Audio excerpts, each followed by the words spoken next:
자, 보자. 오늘 4단원의 그 전기 에너지의 생산과 수송 해가지고 나와 있게 되는데, 그 첫 번째로 그 전자기 유도라는 말이 나와. 자, 이 전자기 유도라는 말은요, 뭘 얘기를 해주는 건지 요거 잘 보셔야 돼. 우리가 코일 근처에서 자석이 움직이거나 자석 근처에서 코일이 움직일 때, 여기 체크, 코일에 전류가 흐르는 현상.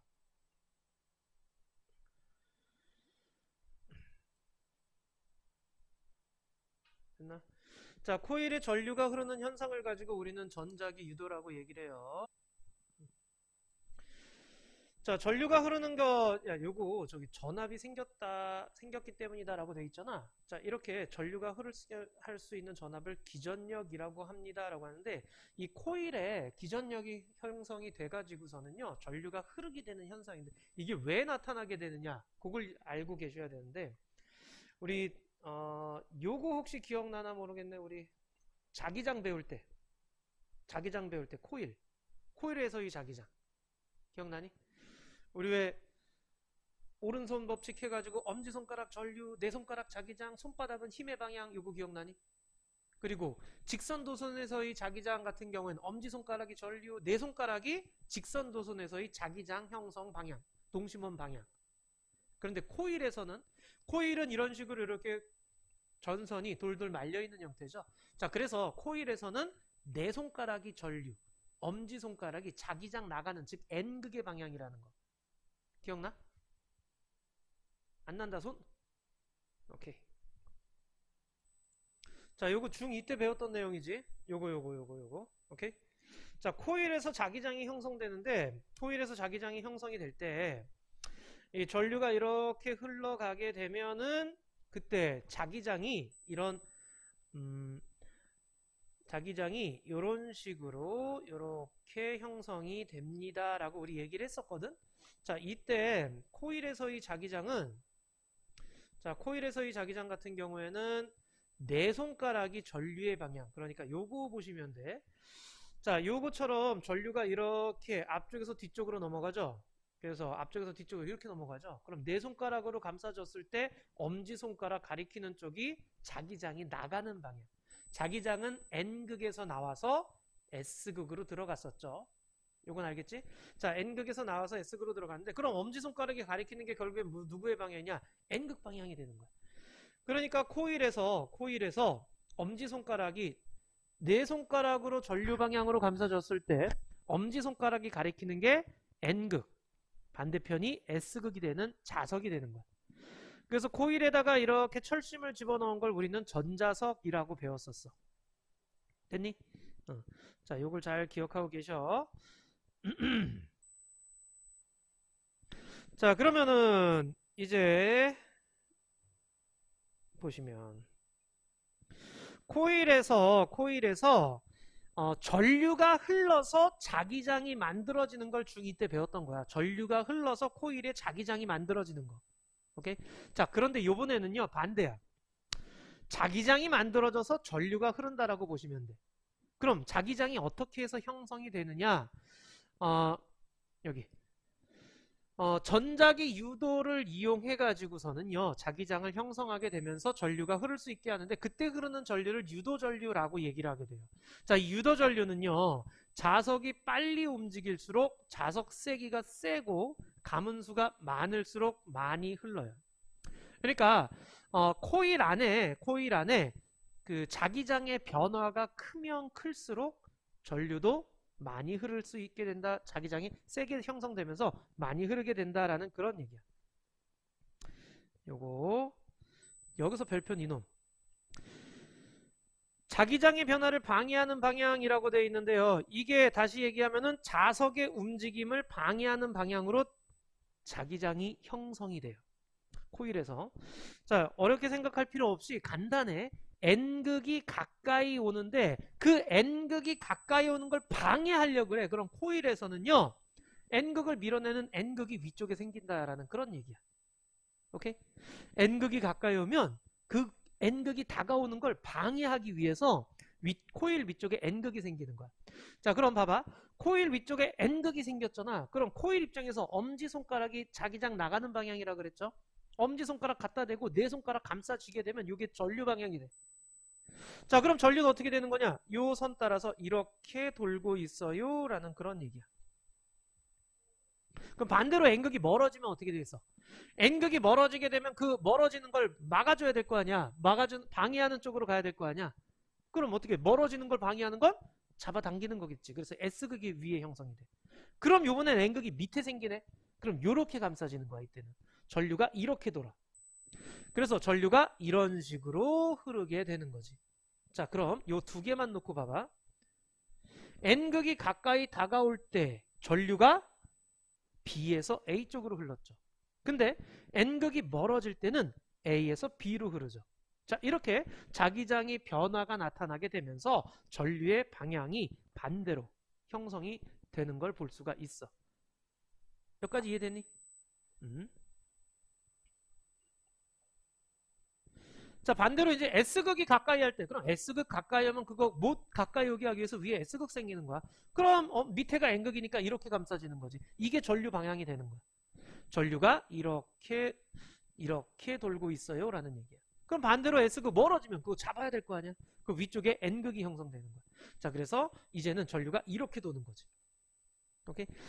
자, 그러니까 이 전자기 유도 현상에 의해 가지고 코일 근처에 자석이 움직이거나 자석 근처에서 코일이 움직일 때 자석이 가만히 있고 코일이 왔다 갔다 해도 상관없어.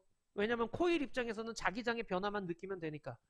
그리고 코일이 가만히 있고 자석이 왔다 갔다 해도 상관없어요. 자, 둘 다 이렇게 전자기 유도 현상이 나타나게 되고 이때 전류가 흐르게 되는데 그 전류를 유도 전류라고 얘기를 하고, 그럼 어느 쪽으로 전류가 흐르는지를 얘기를 할 때는 N극이 가까이 오냐? 그럼 위쪽에 N극, 그럼 엄지손가락 대고 네 손가락 감싸지는 방향이 전류 방향. N극 멀어진다? 그러면 N극 멀어지는 걸 방해하기 위해서 위에 S극 생겨. 그럼 밑으로 N극이 되고 감싸지는 방향대로 전류 흘러. 그러니까 전류가 이 검정기인데 왔다 갔다 하는 걸, 방향성이 왔다 갔다 하는 걸 볼 수가 있다라는 그런 얘기야. 여기까지는 이해됐지? 오케이.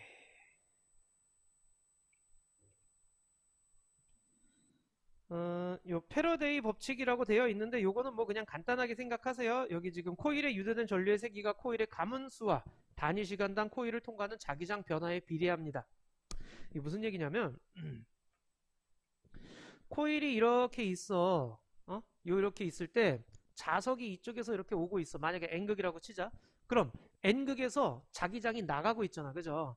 이 자석은 N에서 나와서 S로 들어가는 이런 식의 자기장을 형성하고 있단 말이야. 이 자석은. 그러면은 자기장이 이렇게 나가고 있는데 처음 들어올 때는 여기 자기장이 두 개만 지나가고 있었는데 이 자석이 여기까지 오게 되면은 자기장이 네 개가 지나가는, 즉 코일 입장에서는 자기장 선이 두 개였다가 네 개였다가 뭐 여섯 개였다가 막 이런 식으로 점점 늘어나게 되는, 즉 변화를 느끼게 된다는 그런 개념이야.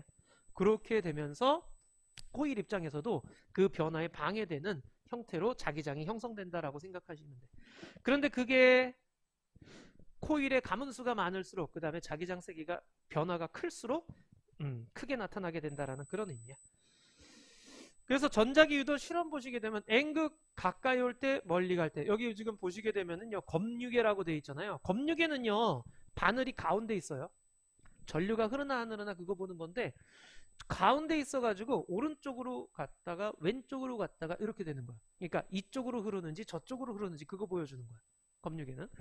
자, 그래서 가까이 올 때는 오른쪽으로 갔어. 그럼 멀어질 때는 왼쪽으로 가는 거야. 그러니까 전류가 반대로 흐른다는 얘기죠. 마찬가지죠.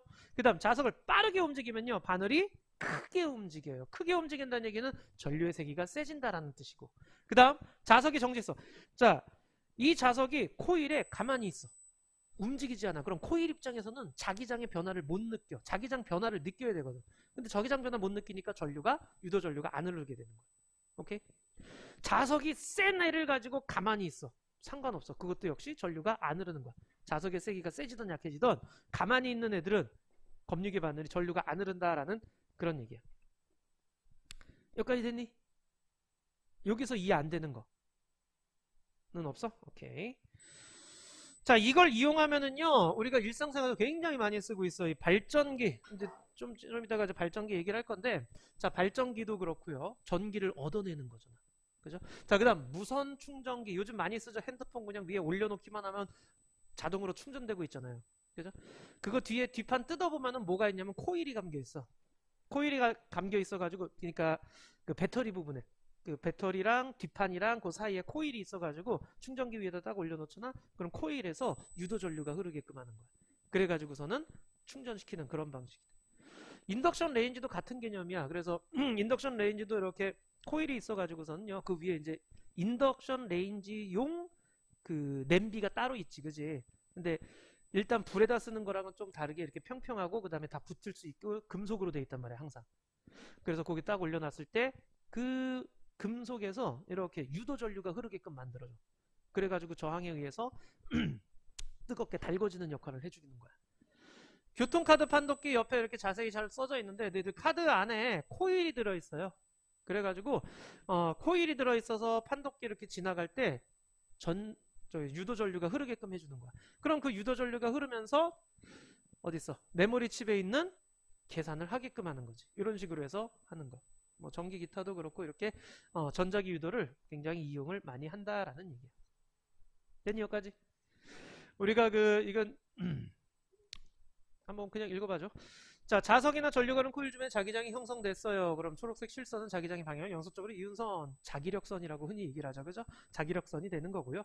이 자기장의 방향은 나침반에 N극이 가리키는 방향이었지. 그래서 N극에서 나와서 S극으로 들어간다라고 얘기했어.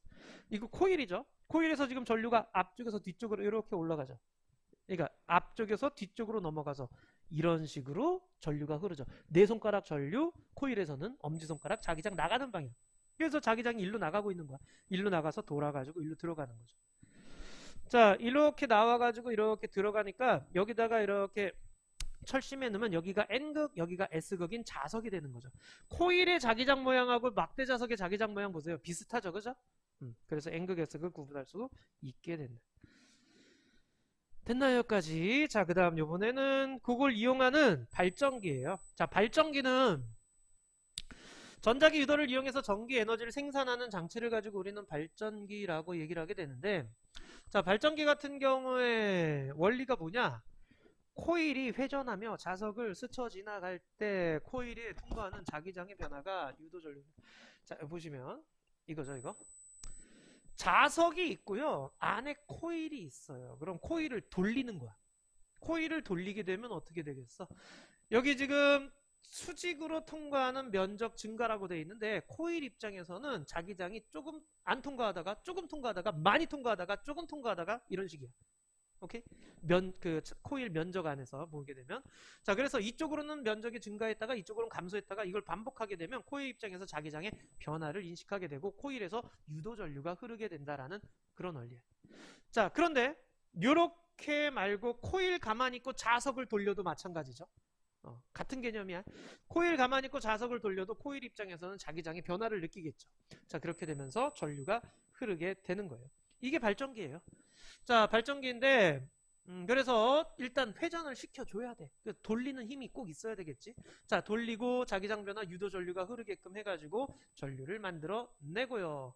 자, 발전소의 발전기는 이런 식으로 돼 있어요. 여기 보면 터빈이라고 돼 있죠. 자, 이 터빈이 날개라고 생각하시면 돼요. 어디 있니? 안 써져 있나? 자, 터빈이 여기구나. 자, 기체나 액체의 흐름을 이용하여 회전 운동을 하는 장치. 그러니까 여기에 기체나 액체를 흘려줬을 때 그게 회전 운동으로 변화시키게끔 하는 게 터빈의 개념이에요. 자, 얘를 돌려주면 얘랑 연결되어 있는 자석 축이 돌아가게 되면서 코일에서 유도 전류가 흐르게끔 한다라는 그런 의미가 되는 거예요. 이게 발전기의 원리, 기본 원리. 그래서 운동 에너지가 전기 에너지로 바뀌게끔 하는 거예요. 그래서 발전기들 보시게 되면은 전부 다 이제 운동을 시켜주게 돼요. 터빈을 돌리는 방향으로 가게 되는 거야. 자, 일상생활에서 간이발전기 되어 있는데 일상생활에서 간이발전기 역시 마찬가지로 전자기 유도 현상을 이용해서 하는데 여기 코일 있고 자석 있고 그럼 악력계를 누를 때마다 코일 입장에서는 자기장 변화 있어 유도 전류 흘러 다이오드가 불이 반짝여. 이런 식이야. 흔들이 손전등이라고 해서 안에 저기 뭐야 건전지를 넣는 게 아니라 자석과 코일이 있잖아요. 막 흔들어줘. 그럼 여기서 유도 전류 흐르면서 충전되면서 불을 켤 수 있게끔 하는 거.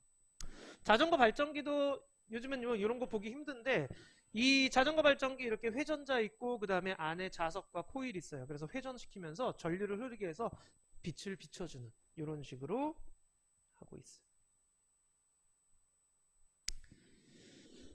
2학년 때 요거 배웠어. 전동기 배웠어.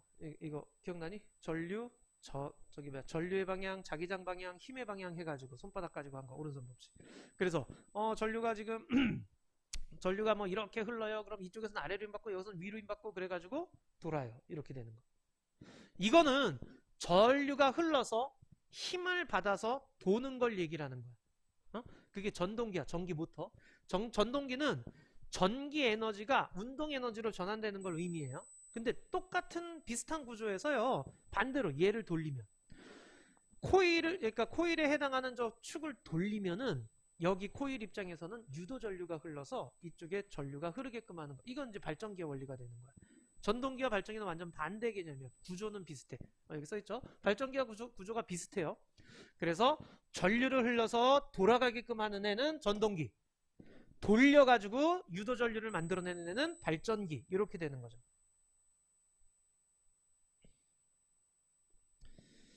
자, 보시면은요, 화력발전, 수력발전, 핵발전이 있는데, 화력발전, 수력발전, 핵발전, 전부 다 공통점은 터빈을 돌리겠다라는 거야.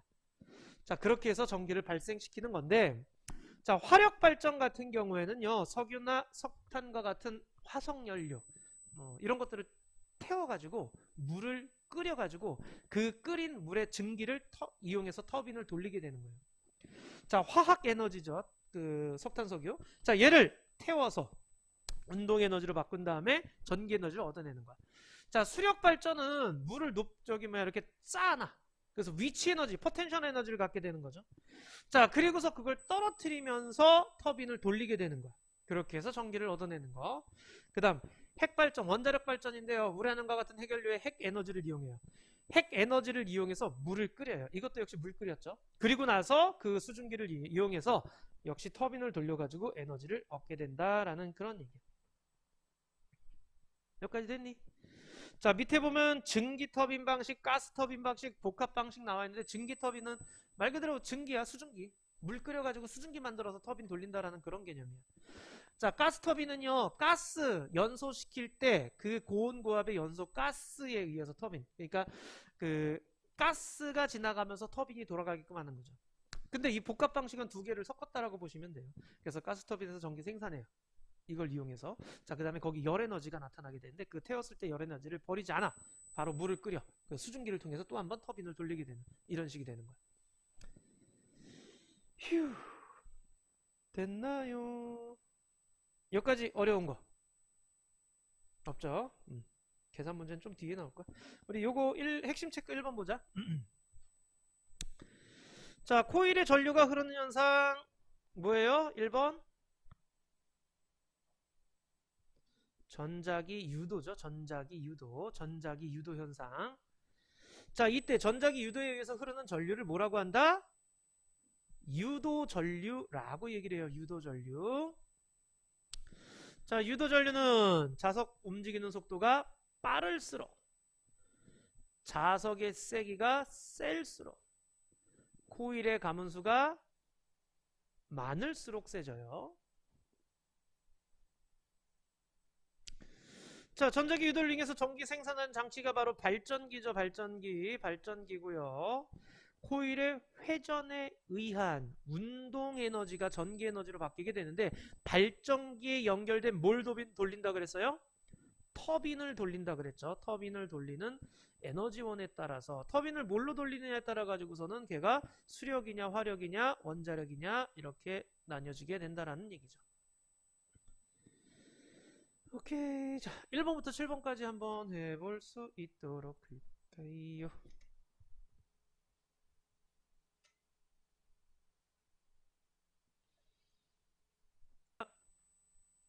자, 1번에 OXO, 2번에 기억, 니은, 디귿, 3번에 XOO, 4번에 3, 5번에 자석, 전자기 유도. 6번의 발전기, 7번의 기억, 디귿, 니은. 여기서 질문. 오케이. 없으면 보자.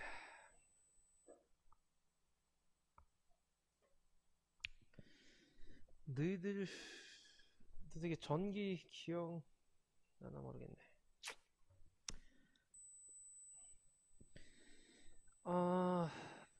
보자. 자, 여기 파트가 조금 어렵게 느껴질 텐데 같이 다시 한번 쭉 볼게. 먼저 전류. 우리 저기 옆에 칠판 써있죠?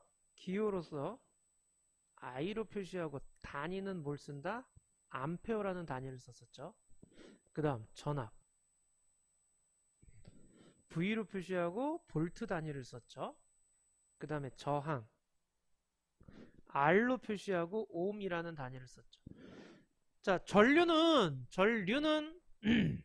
흐름이죠. 전하의 흐름. 그 다음에 전압은 그 전류를 흐르게 하는 능력의 개념이고, 저항은 흐름을 방해하는 거였지. 그래서 요걸 이용한 식이 뭐였니? 바로 옴의 법칙이었죠. 자, 옴의 법칙. I는 R분의 V였죠. I와 V는 서로 비례관계고, 전압과 전류는 비례관계고, 저항과 전류는 반비례관계였죠. I는 R분의 V.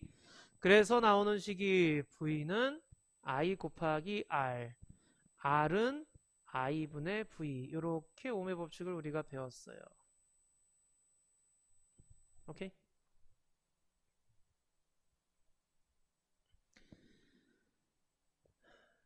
그렇다면 전기 에너지 구하는 식 혹시 아나? 전기 에너지. 자, 이 전기 에너지는요, 봐라.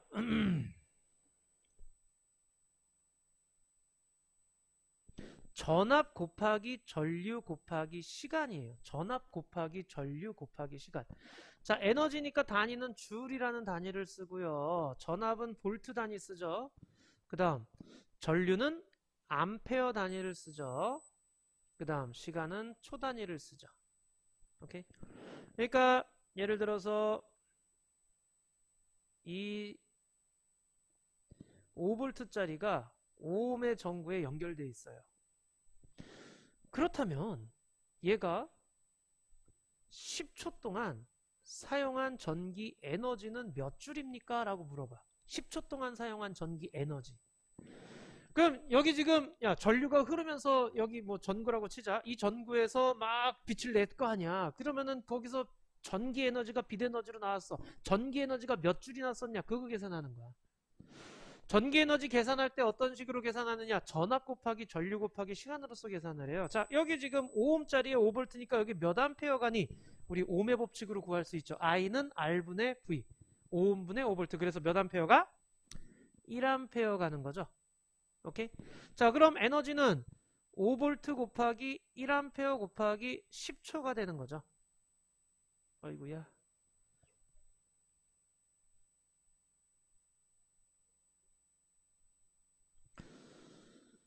5V 곱하기 1A 곱하기 10초가 되는 거죠. 10초 동안 흘렀다고 그러니까 이건 예야. 예를 들어서 얘기한 거야. 자, 그래서 계산하시면 50줄의 에너지를 쓴 거야. 10초 동안에 50줄 썼어. 그럼 10초에 50줄 썼어. 그럼 1초에는 몇 줄씩 썼다는 뜻이냐?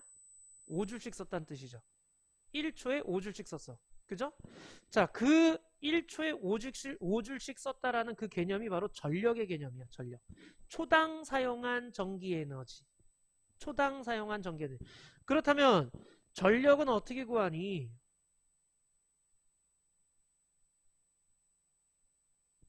자, 전력 P로서 표시하고요. 전력은 요 전기 에너지를요 시간으로 나눠줘야 돼. 그러니까 전압 곱하기 전류만 남죠. V 곱하기 I야. 그래서 P는 V 곱하기 I. P가 전력이에요. 오케이? 자, 전력은 V 곱하기 I. 여기다 써놓을까? 전력은 P로서 파워예요. P. 그 다음에 단위는 전력의 단위는 와트를 써요. 와트. 와트라는 단위를 써요. 자, 그래서 요거 단위는 와트고요. 그 다음에 전압은 볼트고요. 전류는 암페어고요. 이렇게 되는 거야. 그럼 와트라는 개념이 뭐냐? 와트라고 하는 건 1초에 몇 줄의 에너지 썼니를 얘기하는 거야. 예를 들어서 10와트다. 그러면 이거 1초에 10줄씩 쓸 거야. 이 얘기하는 거야. 너희들 그 전구라든가 이런 거 할 때 살 때 보시면은 뭐 같은 재질이라면 요즘은 뭐 LED 전구 많이 쓰니까 LED 전구라면 5와트짜리 있고 10와트짜리 있고 20와트짜리 있고 막 30와트짜리 있어. 당연히 누가 제일 밝은 거다? 30와트짜리가 제일 밝겠지. 왜? 얘는 1초에 30줄씩 쓴다라는 그런 의미가 되는 거니까. 오케이? 그 와트의 의미가 바로 그거야. 초당 몇 줄의 에너지를 쓰냐를 따지는 게 와트의 개념이야. 여기까지 이해됐어? 너희들 이거 배웠었나? 전력 안 배웠지, 그지? 너희들 중학교 때 안 배웠지, 그지? 그래요. 자, 다시 한번 여기 전력 나와 있죠. 단위 시간당 생산 또는 사용하는 전기 에너지 단위는 와트입니다. 방금 나는 사용한 전기 에너지를 얘기를 하는데 근데 생산하는 전기 에너지도 와트로 표시할 수 있어. 오케이? 1초에 몇 줄씩 생산해내냐 그런 의미라고 생각하시면 돼. 그래서 전력은 시간분의 전기 에너지. 여기 써있죠? 전압 곱하기 전류 곱하기 시간이라고. 시간 사라지면 어떻게 돼? 전압 곱하기 전류로서 되는 거야. P는 VI 이렇게 되는 거야. P는 VI. 오케이? P가 전력이야. 그리고 V 곱하기 I가 된다라는 그런 얘기야. 여기까지 이해됐죠? 요 식을 P는 VI 요 식을 꼭 기억하고 계셔야 돼.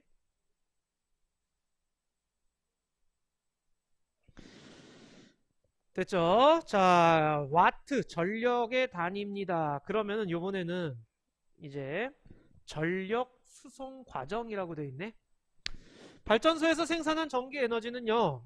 발전소에서 전기 에너지는 초고압 변전소에서 전압을 높여 송전되고 1, 2차 변전소를 거쳐 전압을 낮춘 후 주상변압기를 거쳐서 가정에 공급됩니다. 자, 이게 지금 전기가 우리 집까지 오는 그 과정이에요. 발전소에서 열심히 전기를 생산했어. 그럼 그거를 집으로 보내줘야 될 거 아니야. 자, 그 집으로 보내는 이 과정을 우리는 송전이라고 얘기를 하는 거야. 송전이라고 하는데 이때 송전 과정에서 그냥 보내는 게 아니라 일단 첫 번째 전압을 확 높여버려. 그래서 초고압 변전소라고 돼 있잖아요. 자, 여기서 전압 보세요. 154kV 345kV 막 엄청 높죠, 그죠? 자, 이거에서 1차 변전소까지 보내면 1차에서 한 번 다운시키고 2차에서 한 번 더 다운시키고 그 왜 늘 요거 본 적 있지? 전봇대 위에 동그란 통 같이 생긴 거. 전봇대 이런 통들이 변압기인데 자, 저기서 한 번 더 해서 가정으로 보내주는 거야. 220V로. 우리 집에서 220V 써야 될 거냐? 그래서 전압을 높이거나 낮추는 요 과정을 변전이라고 얘기해.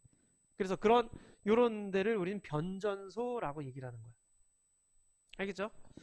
그러면은 왜 그냥 보내주지 않고 전압을 계속 왔다 갔다 바꿔가면서 보내주느냐를 지금부터 배우게 되는 거야. 오케이? 왜 저딴 식으로 전압을 바꿔가면서 쓰느냐. 자, 요건데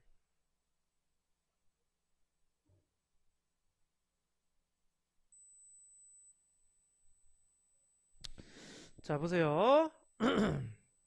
전력 손실. 그러니까 송전 과정에서요. 가다 보면은 손실되는 전력이 있을 거란 말이야. 손실되는 전기 에너지. 왜? 그럴 수밖에 없지. 송전선에도 저항이 있잖아. 송전선 자체도 저항이잖아. 그죠? 자, 그렇기 때문에 전류가 그냥 저항 없이 쭉 가는 게 아니라 저항을 받아. 그러면 전기 에너지가 저항받아서 열 에너지로 바뀌어서 사라지는 애들이 생기는 거야. 그럼 걔네들은 날아가는 것들이니까 우리가 쓸 수가 없는 그런 걸 우리는 전력 손실 전력이라고 얘기를 하게 돼요.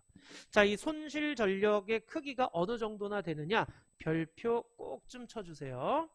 자, 손실 전력의 크기는요 I 제곱 곱하기 R 이렇게 돼요. I 제곱 곱하기 R. 얘들아 여기 보자. V는 I 곱하기 R이죠. 이거 오매 법칙이죠. 그 다음 전력은요. 전력은 V 곱하기 I죠. 오케이? 자, 요 V 대신에 요걸 집어넣었다라고 상상해봐. 그러면은 P는 I 곱하기 R 곱하기 I니까 I 제곱 R 이렇게 되는 거죠. 됐니? 손실 전력을 구할 때요. 전류의 제곱 곱하기 저항으로서 구해요. 손실되는 전력은. 자, 지금 여기서 P는 없어지는 전기 에너지 얘기하는 거야. 없어지는 전기 에너지. 자, 없어지는 전기 에너지는 전류의 제곱 곱하기 R로서 표시를 해. 자, ohm의 법칙에서 V는 I 곱하기 R이고 V 대신에 R을 집어넣으면 I 제곱 R이 되는 거야. P는 I 제곱 R. 됐죠? 자, 그래서 I 제곱 R로서 표현을 해요. 자, 그 다음에 그렇다면 손실전력을 이렇게 계산을 하는데 이 손실전력을 계산을 할 때 손실전력을 P값을 줄이는 방법은 뭐겠어? I값을 줄이던가 R값을 줄이던가 이렇게 되는 거죠. I값을 줄이던가 R값을 줄이던가 해야 되는데 만약에 여기 R값을 줄이는 방법이야 이거는. R값을 줄이는 저항을 줄이는 방법이죠. 저항이 작은 송전선을 사용합니다. 우리가 지금 송전선으로 주로 구리를 쓰는데 은을 쓰면은 저항이 작아. 근데 은선을 쫙 깔아보면 엄청 비싸죠. 할 수가 없어. 굵게 만들어줍니다. 우리 기억나나? 저항은 길이가 길면 길어지고 단면적이 넓어지면은 작아진다라는 거. 그러니까 굵기가 굵어지면 저항은 작아져. 굵기가 굵어지면. 그래서 송전선의 굵기를 굵게 하잖아? 무게도 많이 나가요. 그 다음에 재료도 많이 들어요. 돈이 많이 들어가. 그래서 이것도 할 수 없어. 근데 이거는 할 수 없는 거야. 그러니까 저항을 줄이는 방법으로는 못해. 그래서 어떤 방법을 찾았느냐? I를 줄이는 방법, 즉 전류를 줄이는 방법을 찾는 거야. I 값을 줄이는 방법은 뭐냐? 자, 봐봐. P는 VI잖아. P는 VI잖아. 오케이? 자, 그런데 이때 P가 일정할 때 V 값을 높여주면 I 값이 줄어들겠죠. 자, 여기서 이제 주의할 게 이거야. 여기서 많이 틀려오는 게 뭐냐면은 아까 위에서 뭐라 그랬냐면 V는 IR, I는 R분의 V. 요거 ohm의 법칙 얘기할 때 전압과 전류는 비례관계입니다 라고 배웠어. 우리는. 그죠? 저항이 일정할 때 전압이 커지면 전류도 커집니다. 이렇게 배웠어. 요거. 자, 그런데 여기서는 지금 뭐라고 얘기를 하냐면 전압이 커지면 전류는 작아집니다 라고 지금 얘기하고 있어. 왜 그러느냐? 이때는 전력이 일정할 때를 얘기를 하는 거야. 오케이? 발전소에서 전기 에너지를 만들었다라고 생각을 해봐. 발전소에서 전기 에너지를 만들었어. 100개를 만들었어. 100개를 만들어서 그게 100W야. 100W를 만들었는데 그 전기 에너지를 보내주는 거야. 그때 전압을 높여서 보내줘. 자, 100W짜리를 보내주기 위해서 100V에다 연결하게 되면은 얘는 몇 암페어로 흘러? 1암페어로 겠죠. 왜? 전압 곱하기 전류가 100W가 돼야 되니까. 그런데 내가 1V에다 연결하면 어떻게 돼? 100암페어로 흐르겠죠. 1 곱하기 100 해서 100W가 돼야 되니까. 즉 전력이 일정한 상태에서 전압을 높여주잖아. 그럼 전류를 작게 만들 수 있다라는 그런 얘기야. 이해돼?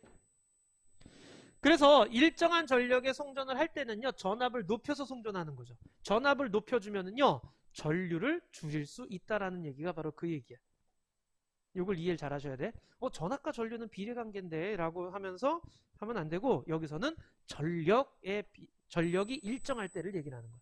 전력이 일정할 때 전압이 커지면 전류는 작아져요. 그래서 전압을 2배 높여잖아.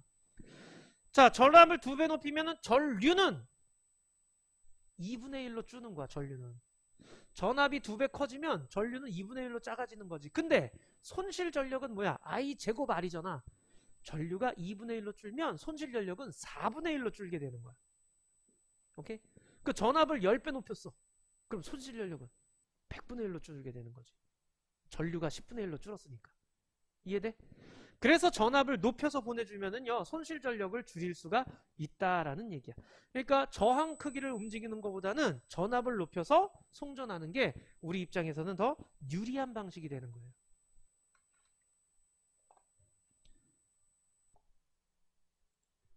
자, 그래서 하여튼 전압을 높이면 전류가 작아져서 손실 전력은 제곱만큼. 그래서 전압을 2배 높이면 전류는 2분의 1로, 그리고 손실 전력은 4분의 1로 준다라는 걸 볼 수가 있어. 자, 그걸 보여주는 실험이 바로 요건데,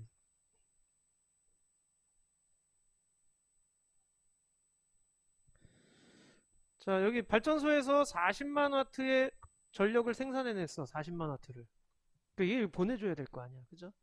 자, 그런데 40만 와트를 보내줄 때 변전소에서 40만 볼트로 전압을 40배 높인 거랑 4만 볼트로 전압을 4배만 높인 거랑 이 차이야. 자, 40만 와트예요. 그래서 40만 볼트로 높여주면은 전류는 10암페어가 흐르게 되는 거죠. 알겠니? 자, 전류가 10암페어가 흘러요. 자, 그러면 여기 지금 뭐라고 얘기했냐면 송전선 저항이 20옴이라 그랬어요. 40만 볼트로 전압을 40만 볼트로 했을 때 전류가 10암페어가 흐르게 되는 거야. 자, 이때 10암페어가 흐르게 되니까 손실 전력을 계산해 보면 10의 제곱 곱하기 20옴. 그래서 2000와트가 되는 거야. 그러니까 생산된 전력의 약 0.05%만이 없어지는 전력이 되는 거야. 근데 4만 볼트로 높이게 되면은요, 4만 볼트가 됐을 때는 전류가 100암페어가 흐르게 돼요. 그래서 100암페어의 제곱 곱하기 25. 그래서 얼마냐? 20만 와트가 되는 거예요. 즉 5%가 돼요. 오케이? 엄청난 차이가 나타나게 되죠. 전압을 10분의 1로 줄여버리니까 저 손실되는 전력 차이가 이렇게 크게 나타난다는 걸 볼 수가 있다라는 얘기야. 그래서 송전선에서 그러니까 전류를 보낼 때는 전압을 높여서 보내게 되는 거야. 여기까지 알겠니? 그래서 송전탑 근처에는 굉장히 위험하다라고 얘기했는데 높은 전압이 흐르기 때문에 그래요. 자, 그 다음에 변압기. 자, 변압기는요, 전압을 변화시켜주는 장치예요. 전압을 변화시켜주는 장치야. 어떻게 하는 거냐면 이거 보시면 알겠지만 철심으로 이렇게 돼 있는 거에다가 코일을 감아 놓는 거야. 근데 코일의 감은수를 다르게 하는 거지. 자, 감겨 있는 숫자를 다르게 해가지고서는 전압을 바꿔주는 건데, 자, 보자. 변압기에 얇은 첩판 여러 장을 붙인 철심 양쪽에 코일을 감는 구조이고 1차 코일에 교류 전류가 입력될 때, 교류 전류가 입력돼야 돼요. 직류는 안 돼. 교류가 흘러야 돼. 왜냐하면 교류는요, 전류 방향이 어떻게 되는 거야? 일로 갔다 왔다 갔다 하는 개념이거든. 자, 옆에 보시면 이게 교류죠. 자, 교류 전류 같은 경우에는요, 이렇게 왔다 갔다 하는 개념이야. 방향성이. 자, 그렇기 때문에 전류가 일로 갔다 하게 되면은요, 이 코일이잖아. 코일에서 전류가 이렇게 갈 땐 자기장이 이쪽으로 형성되고, 그죠? 전류가 이쪽으로 갈 때는 이렇게 형성되고. 그러니까 코일에서 자기장 변화가 나타나지. 그럼 여기 전자기 유도 현상에 의해서 유도 전류가 흐르겠지. 그지? 이해돼? 얘 입장에서, 이쪽 코일 입장에서 자기장 변화를 느꼈으니까 자기장 변화에 의해서 여기서 유도 전류가 흐르게 된다라는 그런 개념이라고 보시면 돼. 자, 거기 교류가 흐를 때 자기장 변화가 철심을 통해 2차 코일에 영향을 주고요. 2차 코일의 자기장 변하면서 2차 코일에서 전류가 유도되는 현상을 얘기를 해주는 거예요. 자, 근데 이때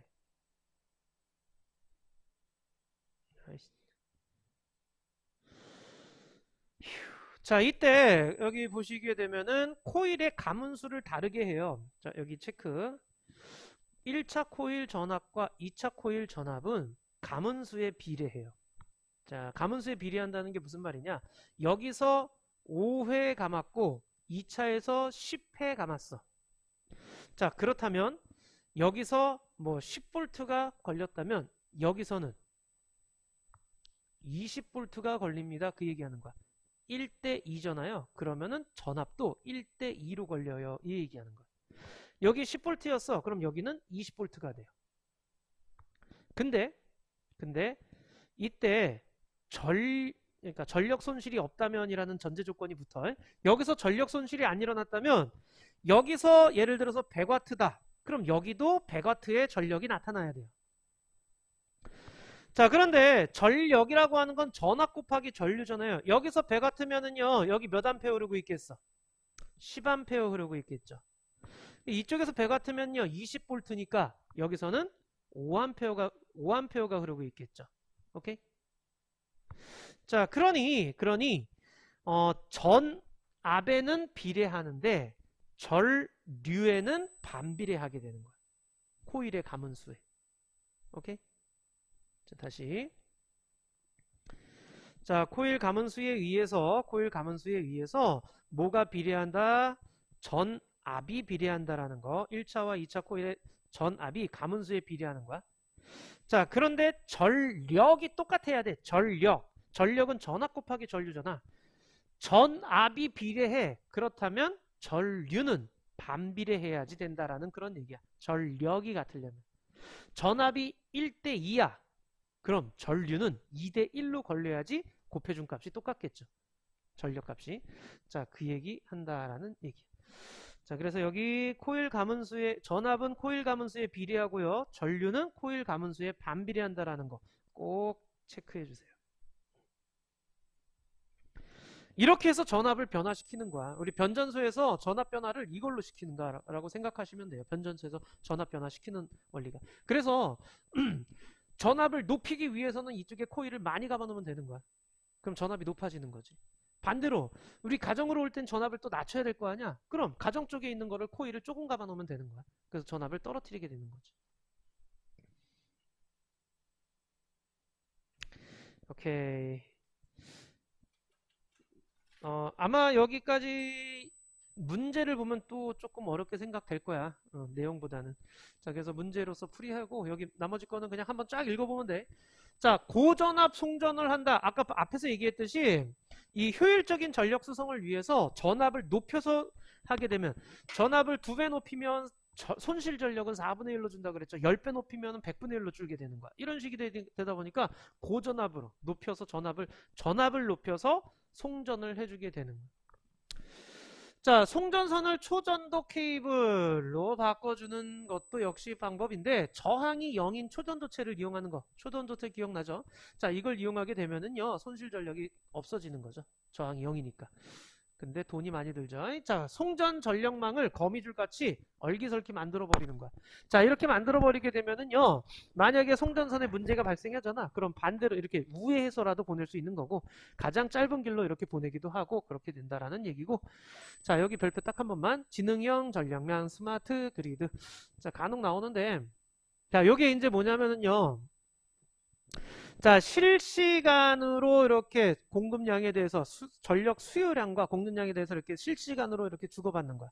그러니까 많이 필요한 데는 많이 보내주고 조금 필요한 데는 적게 보내고 이런 식이 돼버리는 거지. 자, 이렇게 남는 전력을 이렇게 저장했다가 필요할 때 다시 공급하고 이런 걸 우리는 지능형 전력망이라고 얘기를 해요.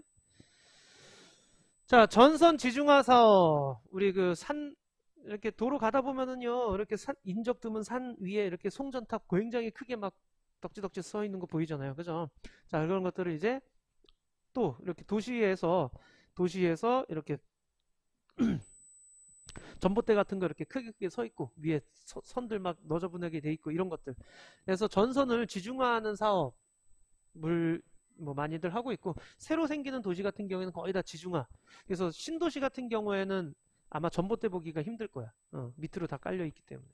자, 로봇으로 선로 점검 및 수리. 그러니까 이 고전압 송전이잖아. 그래서 사람이 직접 하는 것보다는 로봇을 이용하고 안정장치 설치라고 돼 있는데 송전탑의 드문 지역, 그러니까 인적이 드문 지역에 높게 설치하죠. 그죠?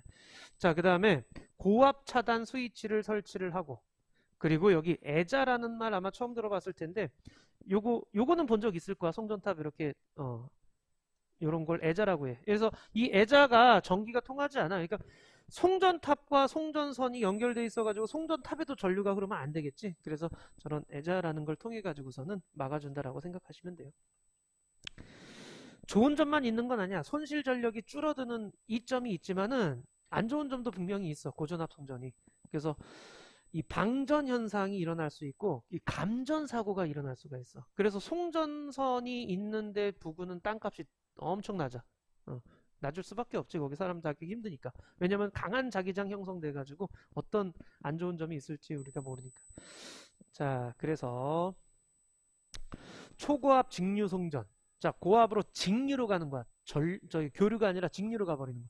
자, 초고압 직류송전은 자, 전력용 반도체를 이용해서 고류를 높은 전압의 직류로 바꿔주는 거지. 그럼 일직선으로 쭉 갈 거 아니야. 한 방향성으로. 그죠? 이거 제주도에 이렇게 제주도에 보낼 때 진도 제주 간 해저 케이블에 이런 초고압 직류 송전을 지금 하고 있는 중이에요. 아이고, 뜨니? 그래서 교류보다는 손실 전력이 적고, 그 다음에 전자파 위험도 적고, 그래서 장거리 송전이라든가 이런데 활용을 하고 있대요. 자, 요거 보자. 개념 확인 바로 뒤에 거 보자. 자, 단위 시간당 생산 또는 사용한 전기 에너지 뭐라고 한다? 전력이라고 얘기를 했죠. 전력.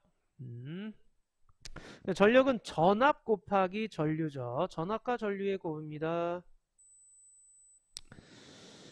자, 그래서 이렇게 수송하는 과정을 전력 수송 과정이라고 얘기를 하는데, 이때 손실 전력이 나타나게 되는 거죠. 자, 그렇다면 어떻게 열 에너지로 바뀌거나 손실되는 걸 얘기를 하는데, 손실 전력은 전류의 제곱 곱하기 저항으로서 계산하고요. 줄이는 방법으로는 높은 전압으로 송전을 하거나 저항이 작은 재질의 송전선을 쓰면 되는데, 자, 이때 전압을 높여주는 거나 또는 낮춰주는 데 쓰이는 게 바로 변압계가 되는 거죠. 변압기.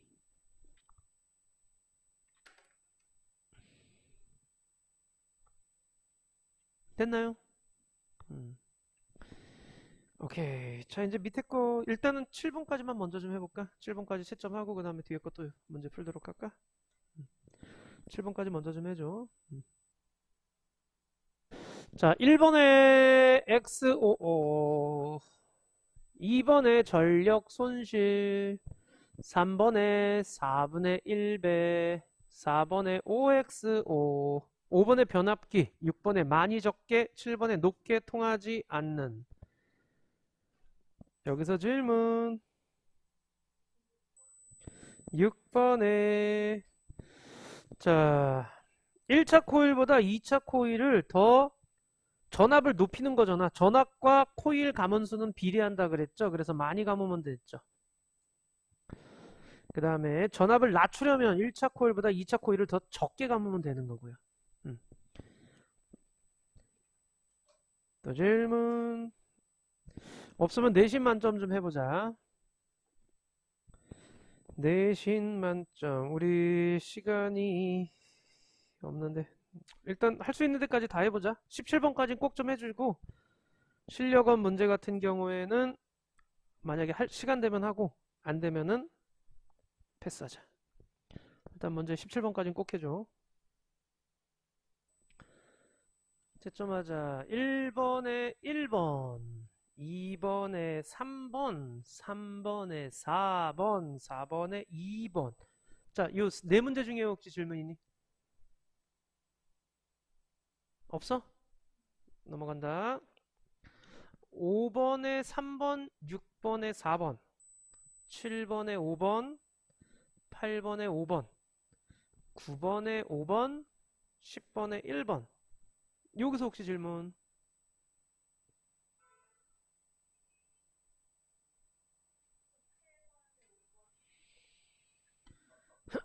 8번에 5번이 옳지 않은. 굵기가 가늘수록 전력 손실을 줄일 수 있다. 그러니까 저항은 길이에 비례하고 단면적에 반비례해요. 가늘다는 얘기는 단면적이 작다는 뜻이고, 이게 작으면 저항은 커지는 거야. 저항이 커지면 손실 전력은 커져야지. 또요. 없어? 질문이 없어 여기? 이 훌륭한 아이들을 봤나. 자, 11번에 2번, 12번에 4번, 13에 3번, 14에 1번, 15에 스마트 그리드죠. 지능형 전력망. 자, 16번에 16번에는요. 막대 자석을 빠르게 움직이던가 아니면 코일의 가문수를 많이 하던가 아니면 센 자석을 사용하던가. 세 가지 쓰래네. 세 가지를 다 써야 되겠네요. 빠르게 움직여요. 코일을 많이 감아요. 센 자석을 씁니다. 자, 그 다음에 17번은 전류의 세기를 줄이는 거죠. 송전선 전류의 세기를 줄여서 전력 손실을 줄이기 위해서이다 라고 써주시면 돼요. 전류의 세기를 줄여서 전력 손실을 줄이기 위해서이다. 오케이? 됐나요, 여기까지? 13번 질문. 자, 13번 같은 경우에는요. 200W의 전력을 저항이 4옴인 송전선을 통해 100V의 전압으로 보냈다면 소비자가 사용할 수 있는 최대 전력은 얼마입니까? 손실 전력이 얼마인지 먼저 계산을 해야 될 거 아니야? 그러려면 손실 전력은요. I제곱 R이라고 했죠. 그럼 전류가 얼마인지 알아야 될 거 아니야? 전류가 몇 암페어니? 여기 이게 전력이죠. P는 V 곱하기 I잖아. 그죠? 그래서 200W는 100V 곱하기 I가 되는 거니까 I는 2A가 되는 거죠. 그래서 2A의 제곱 곱하기 4옴 이렇게 되는 거죠. 손실 전력은. 자, 그래가지고서는 손실 전력이 얼마예요? 16W인 건 알겠죠? 16W. 됐죠? 16W는 손실 전력이야.